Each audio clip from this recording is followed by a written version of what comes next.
Good morning. It's Sunday, September 29, 2024. It's 8 o'clock in the morning, and I'm just coming out into the garage.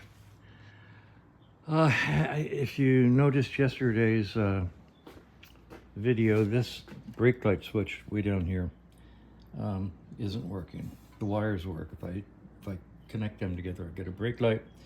Ergo ipso facto, that brake light switch is defective. So I need to get way down in there and replace that switch. It's fun. Just never stops. Good news. I checked my spares and I have one. So it won't be a 10-day delay to get a silly switch. Have a 10-day delay on the other stuff I've ordered, but what can I say? Here's the switch, and it's an actual Lucas, and it's made for this bike. So it says, part numbers matched. So that's what I'm going to do. If I have to decide how to get in there. The most obvious way, and the way I'm probably going to do it, is to take all of this loose so that I can tilt this up and get this high enough up into the air that I can get a wrench on it. It's a shame after having done all that bleeding yesterday and getting a nice sealed system. But it probably won't get that much air in there, and it should be positive pressure just before I tighten it up. Should blow that air out.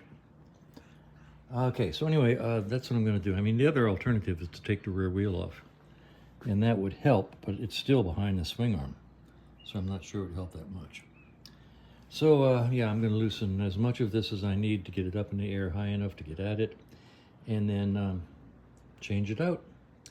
So after that, since the bike is facing what I consider to be the right way for starting the motor, I'm going to put the primary cover back on with a couple of bolts, just a couple, so I can see the timing mark, fire the bike up, and set the ignition timing with the strobe light. So changing the switch, doing the strobe ignition timing, and then I'll check the to-do list and see what else is outstanding that I might get to today. But it's Sunday, so, and it's going to be warm, so we'll see what happens. Well, I've often been told I worry too much. Sit back, relax, things will work out. Okay, this time they did. They actually did work out. I found that when I release the whole brake pedal master cylinder assembly, it will lift up, fall down, and under here is the switch right there. I should be able to get to it just fine. Now it takes a large Whitworth to fit it, since it's original, and the new one takes a smaller American. But if the threads are the same, and it's supposed to be a authorized replacement, things should go relatively smoothly. So I'm going to do it now. I'm going to use a pair of ice grips to hold this, and I'm going to loosen that. I'm going to put the camera down here and let you watch. Normally I would, no, not normally. A lot of folks would show you, here it is, and then they'll show you the new one installed and say, yep, that went easy. Well, I'm going to let you watch the struggle just in case things don't go easily. So I'm going to set this up. All right, I'm shooting from the back behind the bike facing forward. Let's see if you can see what I'm doing. Got a nice big pair of vice grips. Let's see if I can get in there and grab that.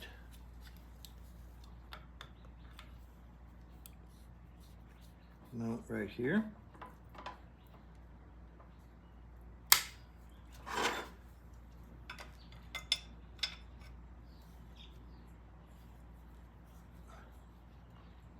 Okay, that's tight.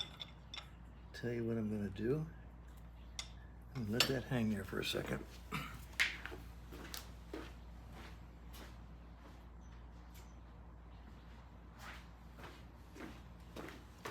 I'll take a second pair of vice grips to hold the first pair of vice grips.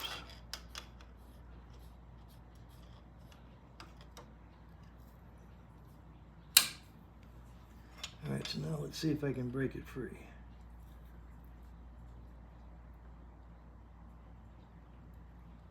Ah. All right, let's get these up here higher. Better grip. That is one tight switch.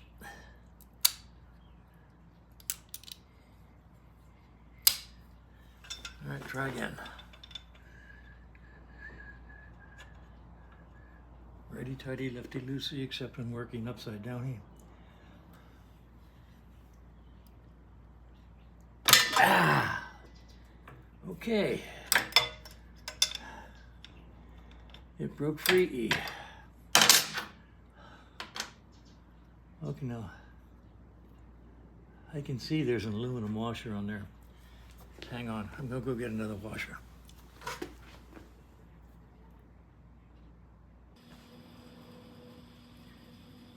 All right, I got a new aluminum washer and put a very light coat of sealer on it, and it's on this new switch. And see if I can't do a fast swap. Now, can you see up here? Yeah, okay, here. I'm gonna change this out real quick. Hopefully the threads are correct. Please be correct. Okay.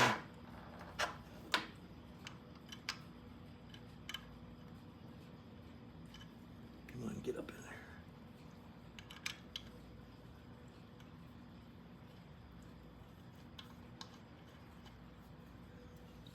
All right, the threads are correct.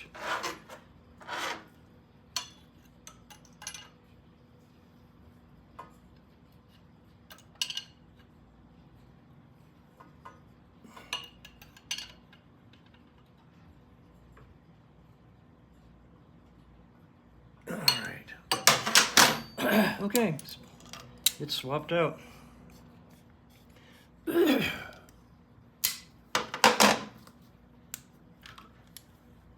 going to put all this back together and see if it works. What I thought was going to be a major job was, for the first time in the history of mankind, an actual 5-minute job. If it works, it works.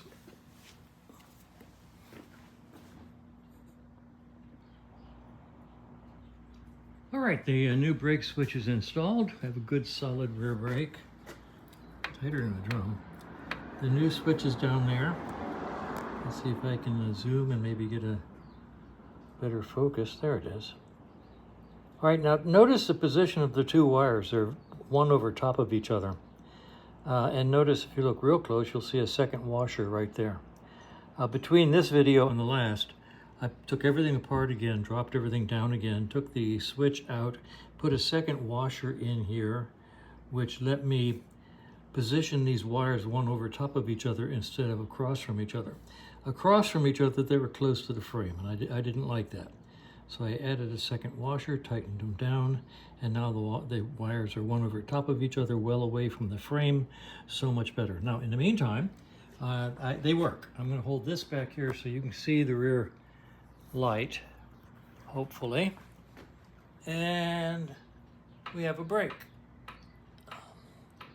Let's assume that you can see that. Okay, good. So I think I'm going to go ahead and put the hello focus, there you go. I think I'm gonna, I hope you saw that. Maybe I can do this with my foot, I don't know. I was asking a lot. There, okay, now you see it. All right. Whew, that's quite a stretch with my foot. I'm going to put the primary cover on now so I can see the timing mark, start the bike, and strobe check the ignition. And that'll be, yeah, that'll be fun. All right, as the final step in fixing up that rear brake, tonight, but when I call it a night, I'm going to stack weights up on the pedal like this and let it sit overnight. That's sort of gentle pressure all overnight, just to check for any seepage or leaks or anything I might find tomorrow morning. If I get to the front brakes today and get them installed, I'll do the same thing with a bungee cord on the brake handle, bungee cord holding pressure on the system overnight. So just wanted to let you know. I'm going to put the primary cover on now.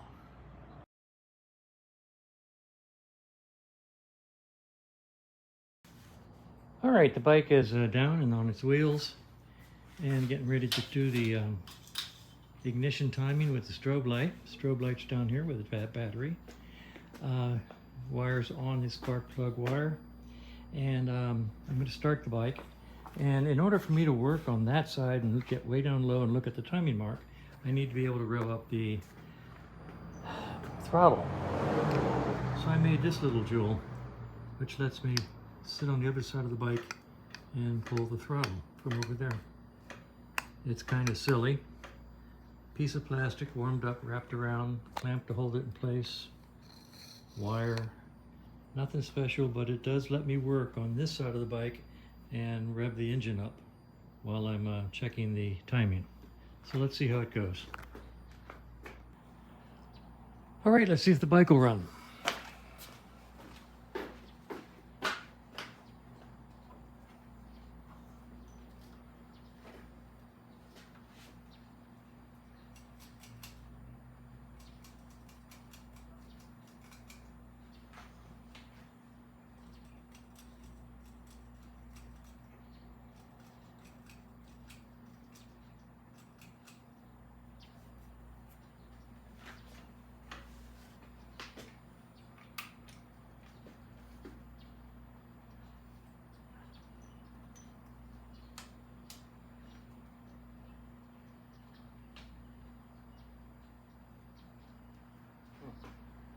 Okay, I've got no joy at all.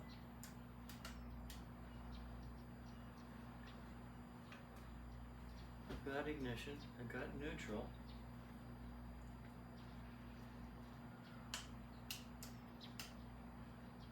Do I have a fuse? I must have a fuse. I wouldn't have those on. Oh, don't you just love it?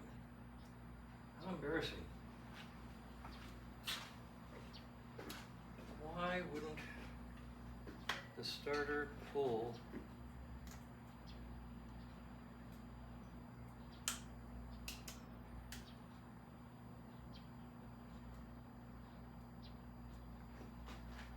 Oh my.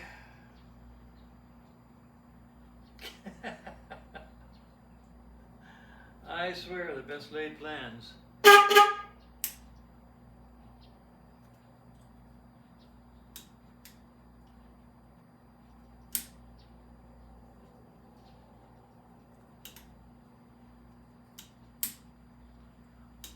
I'd bet you that the neutral isn't really triggering the... No, I have neutral. I have neutral switch.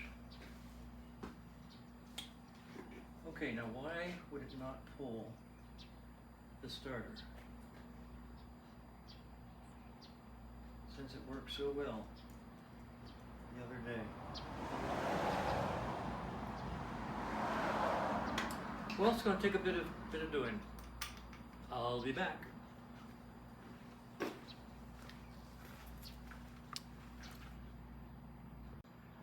Okay, this is interesting. The starter relay, which gave me vexation when I first installed it, and then it started working, now is not working again. I'm going to zoom in. You'll see the test light hanging there. Okay. And I'll go over and press the starter button.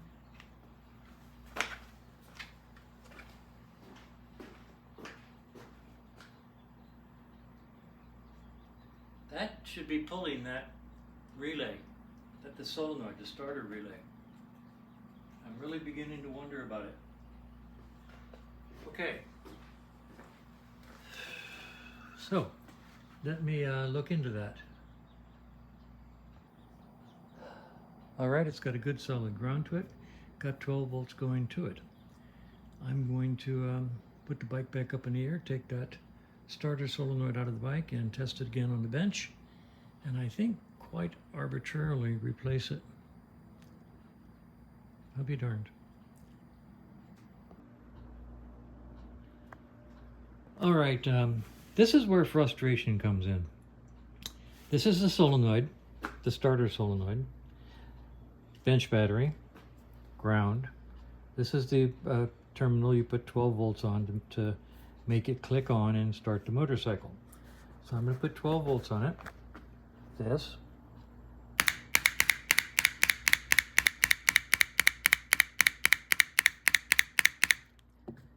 Works perfectly. Now, I don't know if you remember, I don't know, a week ago, a couple weeks ago, I went through the same process. Wouldn't work on the bike, worked on here, put it back on the bike, it worked just fine. We never did come up with a good reason for that.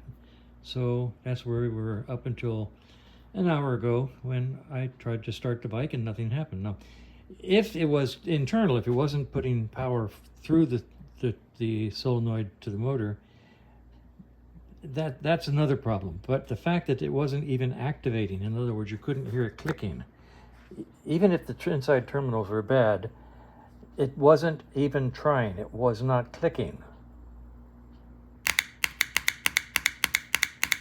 So I do not know what was wrong. I do not know if something's wrong, but I do know I'm not putting this back in. I'm going to take a ride up to Napa.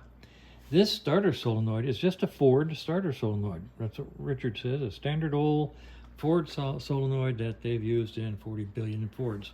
I'm going to run up to Napa and see if the guys behind the counter are efficient enough to figure out what kind it is, how to give me one. I'll be back after a while. Okay, so where were we before we were so rudely interrupted? The new relay starts the bike. I haven't started it, but I have kicked it over with the starter, so let's see what happens.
adjustment. I have to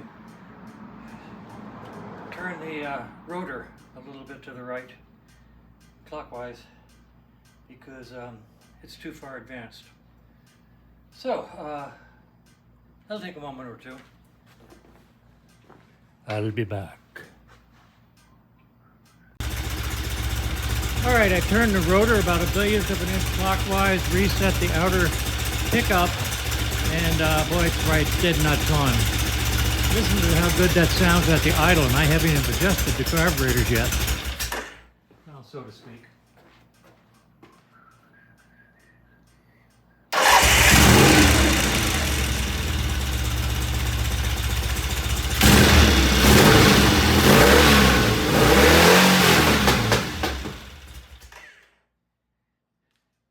It is dead nuts on. So I'm going to tighten everything down, start it again, and set the mixtures and idle. All right, I've got the fan going on the motor. I'm going to start her up, and I'm going to adjust the idle mixture, the idle mixture, the pilot jet mixture, and the idle speed.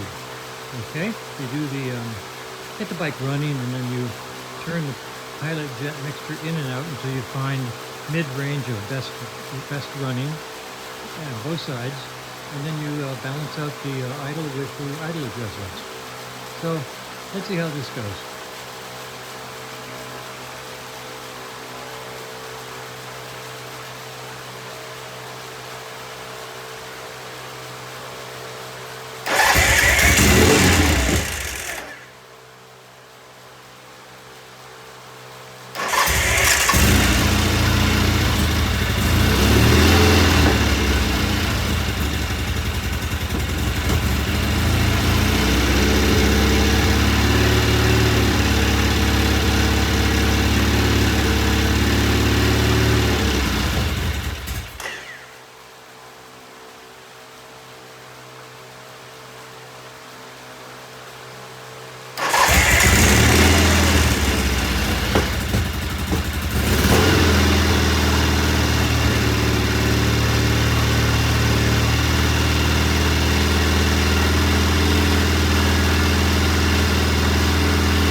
Now, interesting idiosyncrasy, it's not really following the adjustment on the pilot jets. So I'm going to clean the pilot jets and start again.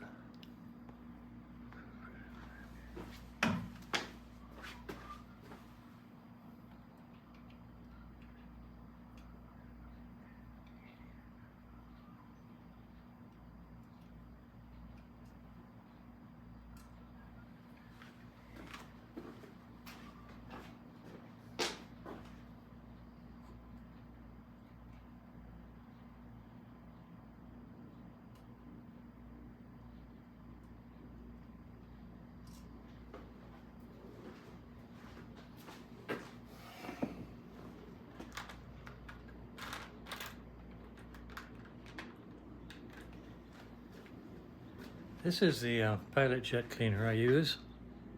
Let's see, can you see? Very fine drill bit on the end. Several suppliers offer these.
All right, let's put these back in to 1.5 turns.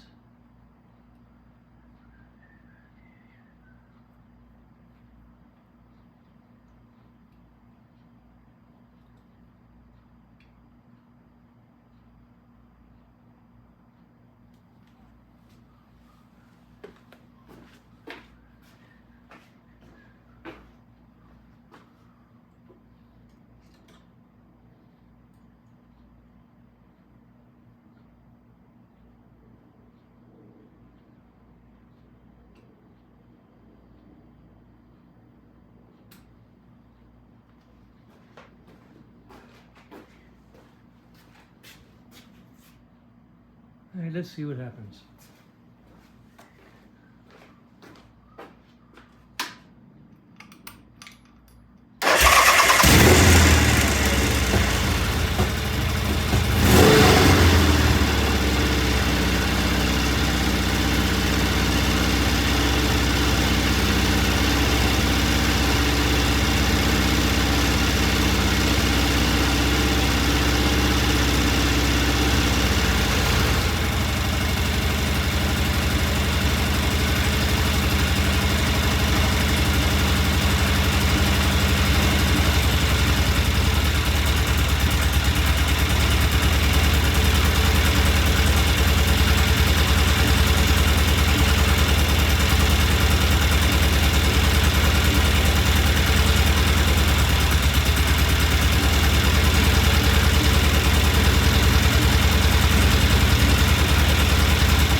All right, that's about 1,000 RPM, about 100 more than I like. I like a nice 900 RPM idle. 1,000's good. Get some more time on the engine, get some miles, maybe some test ride. We'll do another fine tune after it comes back from its test ride, see how it goes. Right now it's, oh boy, 2 o'clock in the afternoon, and it's really, really warm. And I've accomplished some of what I set out to do. I've set the timing. I've got that starter relay changed. What else? Oh, and I got the rear brake switch working. So it's been a productive day. Didn't get to the front brakes. I'll do that tomorrow morning. All right, it's 2 o'clock. Time to quit. Had a good day. It was a interesting day. I had to change out this starter solenoid. Don't know what caused that. I made this spiffy ground deal here so it can be changed easily. I'll have to check and make sure that doesn't hit the bottom of the seat. If it does, then I'll have to change it a little bit. Anyway, it's a brand new starter solenoid. Bike starts beautifully. This oil leak right here came from the fact that the primer is not tightened down. It doesn't have a gasket. Is not sealed, so we're not worried about that one. Rear brake works great. New rear brake switch works great. I have the bike set up with pressure on the brake pedal overnight, and as long as it's still there and no leaks tomorrow, we'll call that good. Timings, I strobe checked the timing. It's dead nuts on right now at 4,000 RPM. And tomorrow I'll try to get to the front brakes and finish those off. It's starting to look and act like a motorcycle. Balanced out the carbs. Got a good 1,000 RPM. It could come down a little bit more, but the engine's still new as far as I know. And we'll stay with 1,000 for a while. So that's where we are.